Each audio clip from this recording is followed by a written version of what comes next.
Sir, Sige, next. Sir, para mawala lang yung mga pagdududa, ano po? Kasi ang allegation talaga kay Mr. Dayan ay bagman siya ni Senator De Lima. Once and for all, sir, may we know if he really is the bagman of Senator De Lima. Doon na sa Congress yan. Sa Congress. Sa Congress. Sir, Mamaya, tanungin mo kung sikreto. sige. Puntayin tayo lang, tanungin mo sige, ko. sir. How about the supposed relationship with the senator? Ha? The Inamin naman ni Senator sa kuwan, di ba? Sir, how about Inamin naman Mr. niya. Or Ikaw, pwedeng basta one way. dideny mo yung Is kuwan. it true that Dideny mo they yung are in a pag- relationship? Totoo po, may relasyon kami. 7 years. 7 years. 7.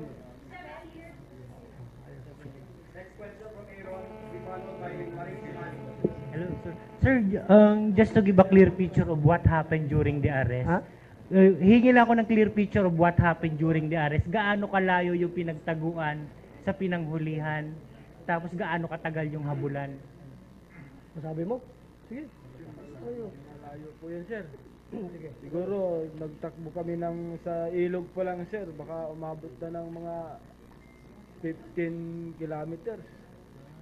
Hanggang sa napunta ako sa bukid, dapa na ako doon dahil putik, taniman ng palay. Umano yung apprentice ko, kaya napaupo na lang ako. Hindi na ako tumakbo. Talagang nagpa-ano na ako. Ikaw na yung sumuko sa Hindi, nagpahuli na talaga ako. Wala na. Ubus na yun. Wala nang energy. Lubat ka, lubat. Lubat ka na. Wala pa akong... Sir, Ah, tanungin lang po namin kung may message siya kay Secretary De Lima. Ay, Senator De Lima. ayaw daw niya sagutin yan. Ayaw sagutin. Ay, sir, ito na lang, sir. There is a proposal na dito na lang sa Krame ipiit si Mr. Dayan. So, kung sakali, saan po siya? Kasama ba siya ni Kerwin? Depende kay Kwan. Depende sa pamunuan ng Congress kung saan niya gusto kung sabihin ng Congress na dito sa amin, tanggapin namin. Wala problema. Depende yan sa kanila sa Congress. Evening.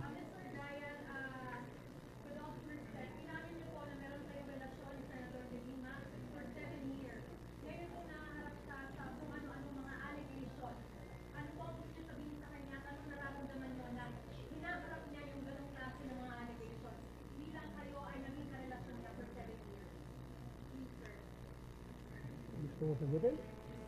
Ha? Wala pa akong may sasagot.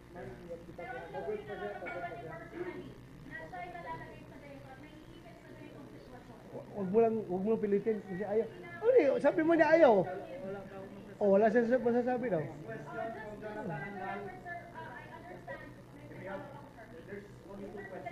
Sige, tapusin mo lang. Sige, go ahead. Sige. Wala. Sige. Ah.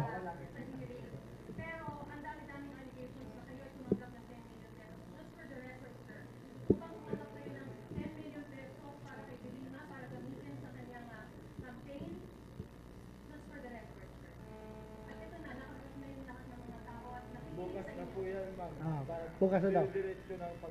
Respetuhin na lang natin. Respetuhin na lang natin. Kung gusto mo malaman ng totoo, tanungin mo ako mamaya. Huwag lang galing sa kanya dahil bukas na doon sabihin. Ayaw niya ma-preempt yung Congress. Baka sabihin ng Congress, nauna na tayo dito nag-hearing. Sila bukas pa mag-hearing, tayo nag-hearing na dito.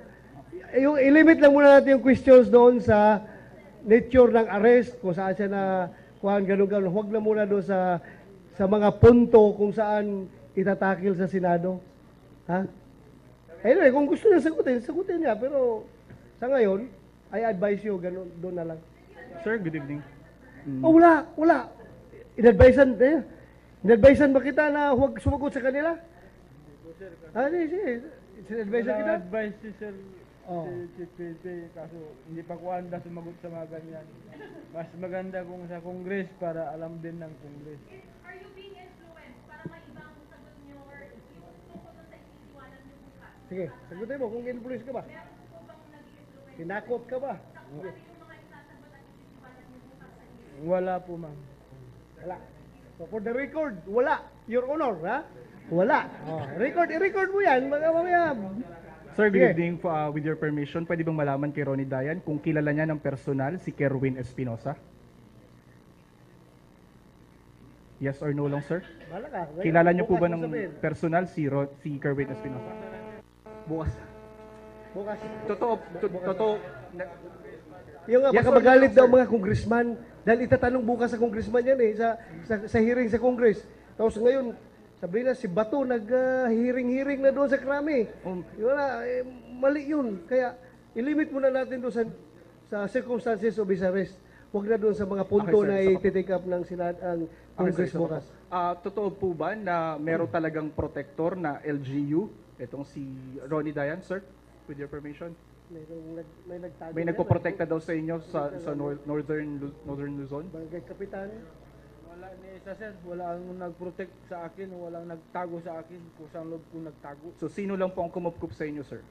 Wala rin nagkup-kup, basta yung pinagtayuan ng bahay kubo ko doon ay pag-aari ng lupa ng uncle ng asawa ng pamangkin ko. Wala po kayong kasama doon, sir? Wala, mayroon, papunta-punta lang doon, hindi siya stay na nandun. Paano po yung pang-araw-araw ninyo? Saan nyo po kinukuha yun, sir?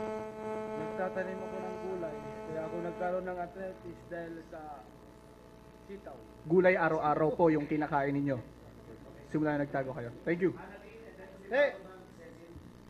Kung ako may buhok, sino mas pogi sa aming dalawa? Ha? Kung may buhok, imagine yung may buhok. Ha? Sige, Next question.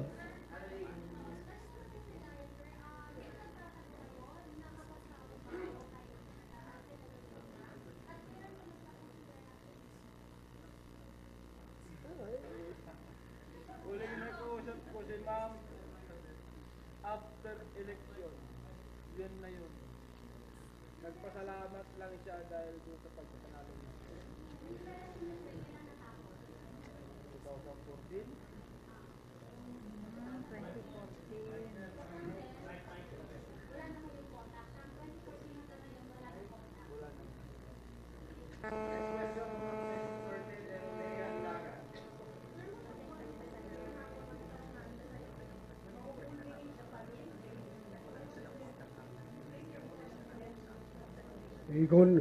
Ikaw naman, buo lang tiwala ko sa aking mga tao sa Region 1. Alam mo, ito si General Pimentel, sa amin sa PNP, ito yung aming Dick Tracy.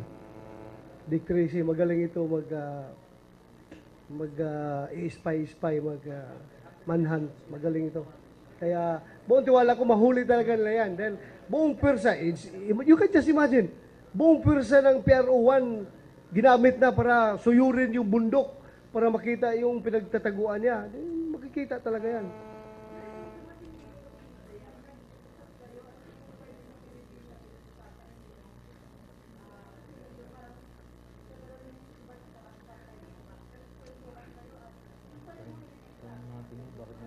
Yeah, I must be honest with you. Tinanong ko siya about Kerwin Espinosa. Tinanong ko siya about Senator De Lima. Yun lang. I must be honest with you. Yun ang pinag-usapan namin. Then, ang response niya is, sa akin na yun. I don't want to preempt him sa kanyang sasabihin bukas sa Congress. May idea na ako. Ha? Ano gusto mo? Ganon o ganon? Ano ganon mo? Sige, next.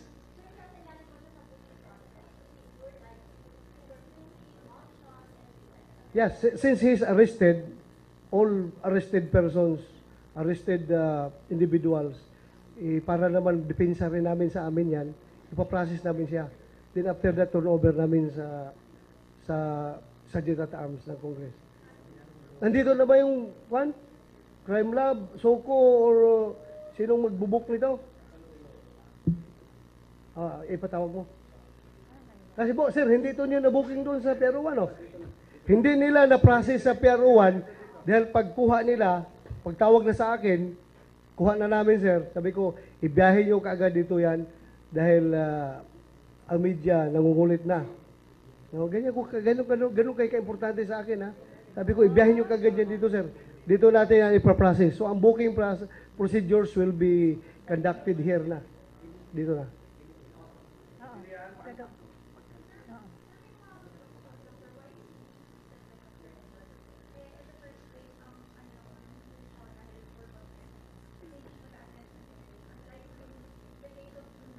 This will say otherwise. Oh. You mean, why is he being treated like a criminal? Oh, this will say otherwise. Walang pusas. Oh, is he being treated as criminal? Dahil nga mayroon siyang warrant of arrest issued by the Congress, then we have to abide by that warrant. Kailang arestuhin? Warrant of arrest. Meaning, arestuhin mo yan. So, inaresto siya, pero yun nga, hindi natin siya kinukonsider as common criminal. That is why wala siyang pusas. At hindi naman siya tatakbo dahil kahit na patakbuhin mo ito, kaya habulin mo ang pulis dahil may arthritis eh. Hindi yan makakatakbo ng malayo, may arthritis.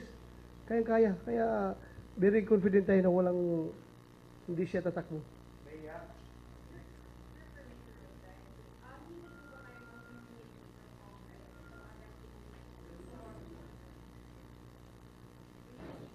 Masyadong kuha na, technical na yan. Kuha lang ito, limitado na yung kuha niya eh. Alam mo ba yung question niya o gusto mo sasagutin? Huwag daw muna yan, sagutin na muna. Technical na kasi, baka kailangan niya ng walang lawyer. Immunity. Last two questions from Ruel Perez. Sir, kay Sir Ronnie Dayan, bakit binanggit niya kanina nagpasalamat siya kay si Senator De Lima nagpasalamat sa kanya.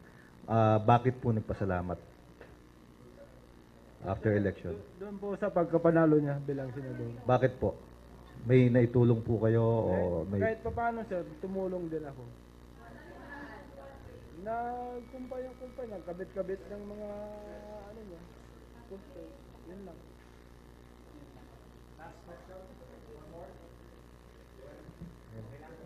Okay na tayo? Oh. Nakatulong po ba siya sa kayo po sa pagbibigay po ng pondo or pag-raise ng funds for the senatorial elections po? Doon na, bukas na. Bukas na. Okay. Oh. Nakita? Ha? Medical. Book. Sir, kayo na mag-turnover ito kay Sadia Tataos, ha? Pagkatapos ng booking, pa-escort na natin, sir. Ah. Gusto niyo tanongin si Gerald Dita Bale? Okay, sir. Sige, sir. Sige, sir. I-book muna namin, sir, ha? Okay na? Ha? Oh, mukhang dissatisfied ka sa interview mo eh.